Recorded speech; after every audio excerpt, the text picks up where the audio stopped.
skyrocketing inflation. Labour was not called. There was no consultation.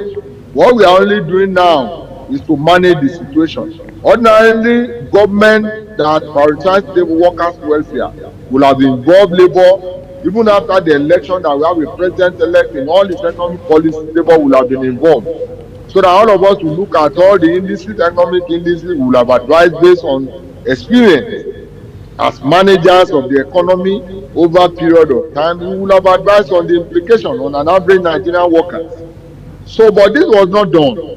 And again, when the government came up during the workers' day to tell us all this, we are concerned, because ordinarily the present administration should have put in place a tripartite committee since September last year.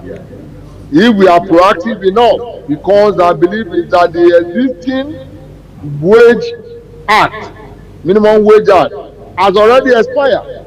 And again, the law make a provision that 6 months to the expiration of that law, there will have been a tripartite committee that will go to work, and so that they will be able to finish their assignment before the expiration of the time. This was not done. And again, when the labour gave an ultimatum in October on so many issues, on the issue of palliative, on the issue of availability of CN buses, construction of conversion centers, issue of making Port Harcourt refinery to be functional, issue of looking at the social register that is fraudulent, that has served as conduit pipe, issue of minimum pension for people, issue of fixing the national minimum wage and national pension wage. All these were put before the company. Until Labour was at the eve of going, I haven't seen that this tripartite committee that was put in place has deliberately slowed down, and Labour cannot see the reason. We don't know the reason behind all this. Fortunately, I'm a member of the committee too. We've been meeting since January. Ordinarily, if the committee has worked to schedule, we will have rounded up all these negotiation, discussions, and what have you. We have the opinion that even the public debate that was done here and there, the donor debate, may likely be unnecessary, considering the urgency attached to the issue. We could have called the labour that is making demand, and all the committee members look at their demand, government bring their demand. Employer, private employer of labour that is NECA bring their own demand, and we will have be able to look at all this, considering the social economic indices in the country, and have a minimum wage decided by March, so that by May it will have been ready. 90 days is enough to finish this assignment. But as of today, Labour submitted a proposal of 615 to federal government, and that's since last month, early last month, and nothing else concrete as you know. There has not been any meeting after the submission. So we are concerned that government is saying we are not agreeing. You can only agree when a meeting has been called to look at what you have submitted. That was not done. That's why we see the public,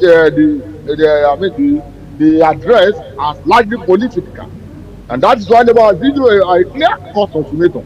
Now, unless we are able to finish this negotiation through the tripartite committee by May, Labour will no longer guarantee industrial peace and harmony in Nigeria. Thank you.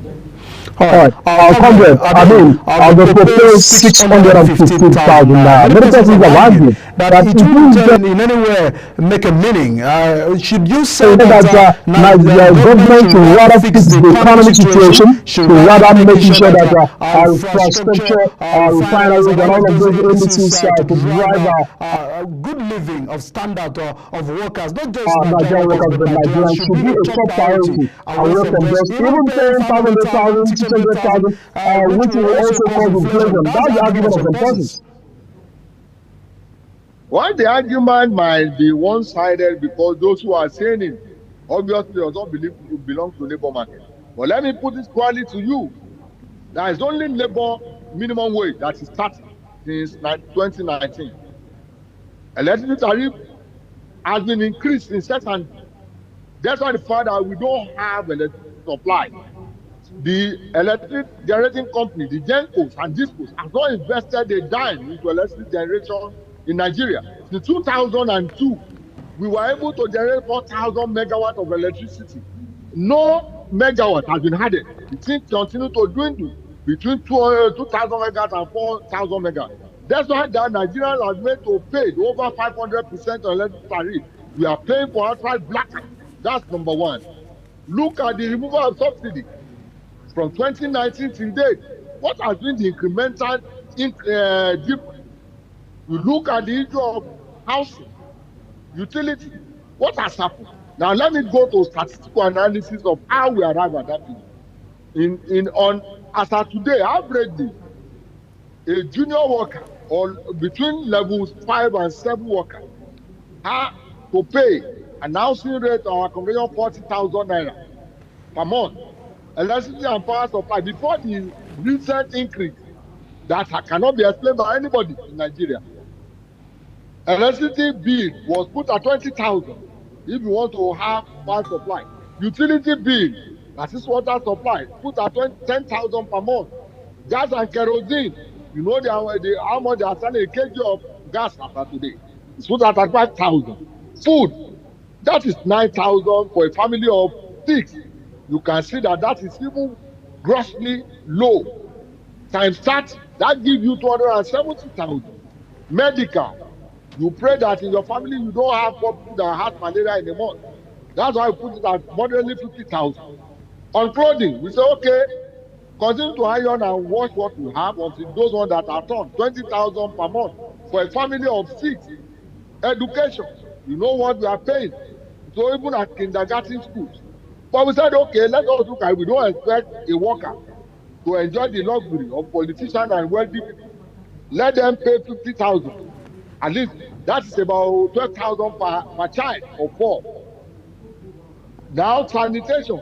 Even if you employ somebody to come and clean your house and you are paying minimum wage of 30,000, we put it at 10,000, that you are not the only one living in that place. Transportation, you put transportation at 5,500, and that is 110,000. So if people don't talk without going to statistical analysis, they may not understand what is happening. So we need government or any employer of labor to force this figure. That is collective bargaining. If labor has submitted a position, you need to come out and submit your position. That is number one. On those issues that we are talking about, we know that the infrastructure in Nigeria, social infrastructure is at ground zero. An average Nigerian has become a local government person, a complete local government himself. You have to generate your energy through a better pass my neighbor. You need to join CBA in your community to grade your road and tie your road. You need to pay for vigilante to secure your environment.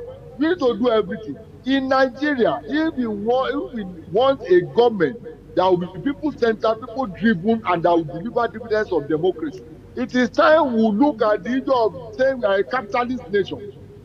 Nigeria was not created as a capitalist nation. In the era of Baba Awolowo, in Azikwe, Nigeria was created to provide a better standard of living for Nigerian masses, not an investment nation. So we believe that there must be a social protection, social legislation must be there to take care of the hold and the agent in terms of the erratic policies in Nigeria. Have a policy to take care of unemployed youth, not what we are doing now that is happening. That has no scientific data. You must be able to take care of the vulnerable and the disabled in the community. What we need to do is to have a local government that is vibrant, that can be able to generate a community social register that will reflect the poverty level at the community and hamlet level. I was coming to that. I mean, you are always arguing for local government autonomy. Okay. And then we want to begin to make some references to the corporations of local government and states. You understand that the local government are undermining effort of federal government. Prior to this time, there were several interventions of projects given to the local government, but we also have rises of mismanagement. So do you feel that if the local government are given full autonomy, where states could allow the local government to function properly, it will address the issues of workers, because workers are residuals of the different stakeholders of the federal government. I understand the importance of it, but are you not questioning the management of funds sent to the local government so far? And if now they are granted full autonomy, what do you think will happen? Let me tell you, I don't want to talk in abstract. I don't know where you are coming from, but you don't have statistical data to back your allegations that local government is funding from. What I'm saying is that around Babangida era, the GAP Tutor General, the Ibu General, we enjoy a semi-autonomous local government system. That was the era of district. when local government was able to provide potable water supply in all the local government villages and hamlets. That was the era of primary health care. That primary area of primary health care, when local government was able to make basic health care available to Nigerian people. That was the area of opening community roads. That was the era that we are enjoying surveillance, community surveillance and security network at the community level. That was the era when local government was having funds available. The only challenge to that was the use of primary education, because there was confusion on how to administer the money meant for primary education. Is it for remuneration of workers or for infrastructural development? So some of the chairmen then prioritized infrastructural development at the expense of the salary of workers. That was why there was uproar around that level. But largely, you can see that was the era that we have a decreasing infrastructure at the local government level. That was the era that we have a very good for electoral system in local government. That was the era that we say local government has come into full glory. But now that you are allowing that government is sending local government funds through JAC under section 162 of the constitution that are acted to be a bedrock of corruption and conduit of siphoning local government funds. Various state political actors have capitalized on that, using the instrumentality of law at the local government at the state level, using the House of Assembly that is heavily compromised to seize stable local government funds. Elderly pilfer and elderly steal local government funds. As of today, all the intervention of federal government has not had any meaningful impact on Nigeria, because the fund does not go to local government. It is worrisome that an average local government chairman democratically elected cannot pay his own salary or pay the salary of the staff. They have been turned to a glorified PA in the Department of Ministry of Local Government, who now pay their salary. So you look at it, you now ask questions. Why are we having banditry? Why are we having insecurity in Nigeria? Because in the past, local government used to have a security meeting every week, whereby there is surveillance, there is intelligence gathering, and there is collaboration among security personnel funded by local government. We were proactive. Let me also put it to you: every security challenge are local, and the solution to it is local.